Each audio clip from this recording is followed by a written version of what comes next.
ஏங்க, அம்மாவை பாருங்க. இன்னும் படுக்காம ஏதோ எழுதிக்கிட்டு இருக்காங்க. உடம்பு கெட்டுட போகுது. டாக்டர் தூக்க மாத்திரை கொடுத்துருக்கார். நேரத்திலே படுக்க சொன்னாரே. நீங்க தான் சொல்லக்கூடாதா? விடுமா வனிதா. அவங்க முருக சரணம் எழுதுவாங்கன்னு உனக்கு தான் தெரியுமே. தூக்கம் வந்தா அவங்களே படுக்க போயிடுவாங்க.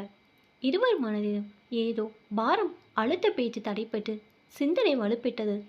அப்பாவிற்கு ஓபன் ஹார்ட் சர்ஜரி செய்ததற்கு முழுதாக நண்பர்களிடம் வாங்கிய 5 லட்சம் மிரட்டி கொண்டிருக்கிறது.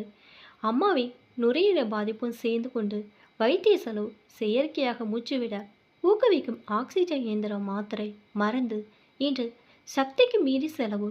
அவ்வப்போது குழந்தையும் நலங்கிக் கொண்டே மருத்துவம் பிசியோதெரபி என மன உளைச்சலும் சேர்ந்து கொள்கிறது. இவ்வளவு மீறி அம்மாவையும் அப்பாவையும் மனக்கோணாமல் மகிழ்ச்சியாக சிரமம் இல்லாமல் வைத்துக்கொள்ள வேண்டும் என்று ஒரே முனைப்பாக கணவனும் மனைவியும் செயல்படுவது மிகப்பெரிய விஷயம்தான். உலகில் இப்படி ஒரு மருமகள் யாருக்கு கிடைப்பாள்? எவ்வளவு புண்ணிய செய்திருக்கிறார்கள் என்று சொல்லாத உறவுகளே இல்லை. ஆனாலும் அம்மா மட்டும் திருப்தியாகவே இருப்பதில்லை. உடம்பு வேதனை தாங்காமல் தான் இப்படி இருக்கிறார்கள் என்று அப்பா சொல்லி சமாதானம் செய்தாலும் குழந்தை போல் சின்ன சின்ன விஷயத்துக்கெல்லாம் அடம் பிடிக்கவும் பிடிவாத பிடிக்கும் செய்யும்போது கோபத்தை அடக்கிக் கொள்வது சிரமமான காரியமாகி விடுகிறது. நேரத்திற்கு ஒழுங்காக சாப்பிடுவது கூட இல்லையே என்று கவலை வேறு அதிகமாகி விடுகிறது. திரும்பவும் ஒரு குழந்தை பருவத்தில் அடியெடுத்து வைத்தது போலவே இருந்தது அம்மாவின் செயல்கள் அனைத்தும். வயதானால் அவர்களும் இன்னொரு குழந்தை தானே. மாமியாரும் அப்படித்தான் நினைத்து பார்த்து கொள்ள வேண்டி வந்தது வனிதாவிற்கு. ஊசுமுனை அமைதி நகரத்தில் முக்கியமான மருத்துவமனை, அதிதீவிர சிகிச்சை பிரிவு, பரபரப்பான சூழ்நிலும் ஆழ்ந்த அமைதி. அத்தனை முகங்களையும் வேதனையும் உச்சம். தம் நெருங்கிய உறவுகளில் இறுதிக்கட்ட போராட்டத்தில் அழுத்தத்தை தாங்க முடியாத ரணம் முகத்தில் அப்பட்டமாக தெரிந்தது. ஒவ்வொரு முறை கதவு திறக்கப்படும் போதும் ஒவ்வொரு முகத்திலும் என்ன செய்து வருமோ என்ற பதட்டம். தெய்வ பக்தி உள்ளவர்கள் முழுமையான சரணாகலத்தில் அமைதிய முயற்சி செய்து கொண்டிருந்தார்கள். பொதுவாக நல்லதொரு மருத்துவமனையில் கொண்டு வந்து சேர்த்துவிட்டால் ஓரளவுக்கு நம்பிக்கை கொடுத்து தைரியம் கிடைக்கும். ஆனால் இன்று அத்தனை பேருக்கும் டென்ஷன் உச்சத்திற்கு. காரணம் உள்ள என்ன நடக்கிறது என்றே தெரியவில்லை.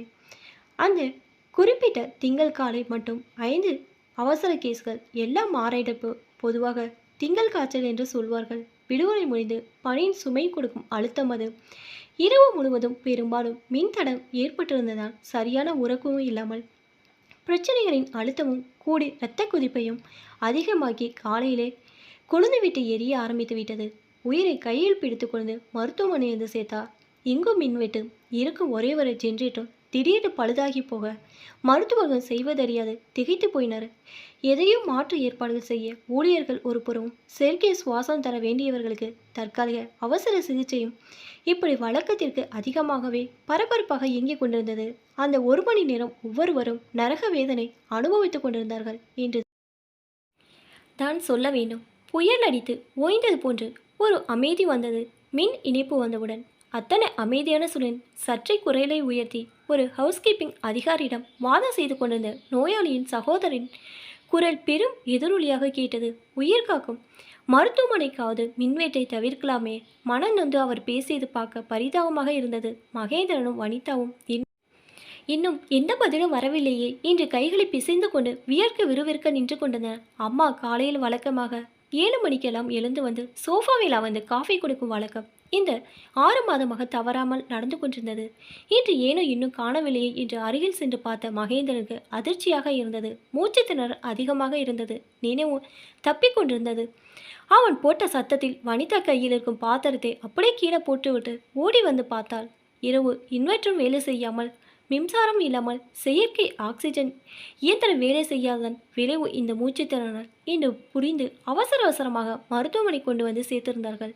மருத்துவர் வெளியே வந்து மகேந்திரனை அழைத்து சென்று இன்னும் 72 மணி நேரம் போனால்தான் எதுவும் சொல்ல முடியும் என்று, சர்க்கரை அளவும் மிகவும் அதிகமாக உள்ளதால் முதலில் அதை குறைத்த பிறகுதான் எதுவும் சொல்ல முடியும் என்று சொன்னவுடன் கண்கள் இருட்டி மயக்கம் வரும் போல் விழப்போக வனிதா தாங்கி பிடித்து கொண்டாள். அவனை வெளியே கூட்டி வந்து உட்கார வைத்து ஆசுவாசப்படுத்தி தைரியம் ஊட்டினாள். 65 வயதில் வாழ்வின் பல கோர முகங்களை கண்டதன் விளைவு ஊரில் உள்ள அத்தனை வியாதிகளும் அணிவகுத்து நின்று வேடிக்கை காட்டு கொண்டிருக்கிறது. ஓயாமல் முருகன் நாமத்தை ஜெபித்துண்டு தாங்கான வேதனையை அடக்கி கொண்டு உட்கார்ந்திருக்கும் தந்தையை பார்த்தவுடன் துக்கம் தொண்டையை அடைக்க ஆரம்பித்து விட்டது. மெல்ல அவர் அருகில் உட்கார்ந்து விஷயத்தை பக்குவமாக எடுத்து கூறினாலும் அவருடைய இரத்த கொதிப்பு எகிறுவதை கட்டுப்படுத்த சிரமமாகவே இருந்தது. ஏற்கனவே இருதய நோயாளியான அவர் அழுகை கட்டுப்படுத்த இயலாமல் குழந்தை போல் விக்கி விக்கி அழ ஆரம்பித்து விட்டார். அத்தனை வேதனையிலும் மகளுக்கு தகவல் சொல்லியாச்சா என்று கேட்டார். அப்போதான் அந்த நினைவை வர அவசர அவசரமாக அமெரிக்காவில் இருக்கும் தன் ஒரே தங்கை அருணாவிற்கு தொடர்பை போட்டான். இரவு நேரமாவதால் தூங்கி கொண்டிருப்பார்கள். ஆதலால் போனை எடுக்க தாமதமானது. கொஞ்சமும் எதிர்பார்க்காத இந்த செய்தி கேட்டு அதிர்ந்து போனவள் உடனடியாக கிளம்புவதாக சொன்னாள். டிக்கெட் கிடைத்து அவள் சீக்கிரம் வர வேண்டுமே என்ற கவலை தொற்றிக் கொண்டது மகேந்திரனுக்கு. அந்த 72 மணி நேரம் தாண்டுவது அவ்வளோ எளிதான காரியமாக தெரியவில்லை அவர்களுக்கு. அருணா கிளம்பி வந்து கொண்டிருந்தாள். அம்மாவை நல்ல விதமாக திரும்ப வீட்டுக்கு கூட்டி செல்ல வேண்டும் என்ற பிரார்த்தனை மட்டும்தான் செய்ய முடிந்தது. அப்போது சிம்மாசனம் போன்ற உயர்ந்த நாற்காலி சுற்றி வெண்ணிற ஆடை தரித்த தேவதை போன்ற அழகு பெண்கள் கையை மெதுவாக பிடித்து அழைத்து சென்று அந்த சிம்மாசனத்தில் அமர செய்தபோது இனம் புரியாத மகிழ்ச்சி. சுற்றி புகை மூட்டத்தின் இடையே பல ஆண்டுகள் முன்னால் தவறிய தன் தாயும் சில ஆண்டுகள் முன் தவறிய சகோதரனும் மகிழ்ச்சியுடன் வரவேற்கும் விதமாக கையை அகல விரித்து கொண்டு வருகிறார்கள். ஆனால் இவர்களெல்லாம் ஏன் அப்படியே அந்தரத்தில் மிதவது போல் தெரிகிறார்கள்? சில நிமிடங்களில் அதே தேவதைகள் திரும்பவும் கையை பிடித்து அழைத்து வந்து வெளியே விடுவது போன்று உணர்ந்த அந்த நொடி வீரென்றார தன் மார்பின் மீது 2 மருத்துவர்கள் பலமாக அமைக்கிக் கொண்டிருப்பது புரிந்தது. என்று பெரியதாக நீண்டொரு மூச்சு வெளிப்பட சிலிப்பாக மூச்சு முட்டி கொண்டு வெளியே வந்தது. ஓ, ஷீ இஸ் அலைவ். உயிர் பிழைத்து விட்டார் இந்த அம்மா. தேங்க் காட் என்று சிலுவை போட்டுக்கொண்டார் அந்த மருத்துவர். போன உயிர் திரும்ப வந்துவிட்டது. அடுத்த சில நொடிகளில் சுயநினைவு திரும்ப அனைவரும் பார்க்க துடித்த அந்த அம்மாவை சற்று நேரம் அமைதி காக்க சொல்லி ஏதோ ஊசியும் போட்டார்கள். பக்கத்து கட்டிலில் வீரென்ற அறல சத்தம். அந்த பெண்மணியின் இறுதி நேர உயிர் பிரியும் மரண வேதனை. அவசரமாக நிமிடங்களில் சந்திராமாவை அதி தீவிர சிகிச்சை பிரிவிலிருந்து தீவிர சிகிச்சை பிரிவிற்கு மாற்றினார்கள். கணவர், மகன், மகள், மருமகள், மருமகன் மற்றும் பேரி குழந்தைகள் என அனைவரையும் பார்த்தபோது கண்ணீர் மலை பெருக்கெடுத்து ஓடியது. அருணா வீட்டுக்கு சென்று ஓய்வெடுக்க எண்ணியவள் அம்மாவின் அறையினுள் சென்று அவருடைய பீரோவில் தன் கைப்பையை வைக்கும் போது அந்த பெரிய நோட்டு கண்ணில் பட எடுத்து பார்க்க நினைத்தவள் பயண கலப்பில் படுத்து உறங்கலாம், பின்பு பார்த்துக்கொள்ளலாம் என்று முடிவு செய்து கைப்பையை உள்ளே தள்ளி வைக்கலாம் என்று முயன்றபோது அந்த பெரிய நோட்டு புத்தகம் சரிய ஆரம்பிக்கவும் பிடிக்க முயன்று தோற்றுப்போனாள். கீழே அப்படியே விருந்து விழுந்த நோட்டு புத்தகத்தில் கொட்டை இடத்தில் அன்பு மகள் அருணாவிற்கு என்ற அம்மாவின் எழுத்துக்கள் தென்பட அப்படியே அந்த நோட்டை எடுத்துக்கொண்டு கட்டிலில் அமர்ந்து படிக்க ஆரம்பித்தவள் கண்களில் மாலை மாலையாக கண்ணீர். அன்பு மகள் அருணாவிற்கு நலந்தானே கண்ணே? குழந்தைகளும் மாப்பிளையும் நலந்தானே? வழக்கம் போல இது என்னுடைய 30வது மாடல். எப்படியும் ஒரு நாள் நீ என்னை காண வருவாய். உன் அலுவலக பணி ஒரு சமயம் உனக்கு விடுப்பு தரலாம். விசா ரெனிவல் முடிந்திருக்கலாம். பாஸ்போர்ட் புதுப்பிக்கப்பட்டிருக்கலாம். மாப்பிளைக்கும் விடுமுறை கிடைக்கலாம். குழந்தைகள் ரிஷி மற்றும் சாதனாவிற்கும் லீவ் விடலாம். இதெல்லாம் கூடி வரும்போது உங்களுக்கு விமான டிக்கெட்டும் நல்ல டீல் கிடைக்கலாம். அப்போது நீங்கள் வரலாம். அன்று உன் அம்மா இறப்பிற்காக நீ வருவதாக கூட இருக்கலாம். அன்று என்னால் உன்னிடம் பேச முடியாமல் போனால் அப்போது உன் மனம் வேதனைப்படக்கூடும். அம்மாவிடம் மனவிட்டு பேசும் வழக்கம் குறைந்து ஆண்டுகள் பலவானதே என்று உன்னை சொல்லி குற்றமில்லை. அலுவலகத்தில் பொறுப்பான உயர் பதவி, குடும்பத்தில் குழந்தைகள், கணவன் என்று உதவிக்கு கூட ஆள் வைத்து கொள்ள முடியாத சூழ்நிலை.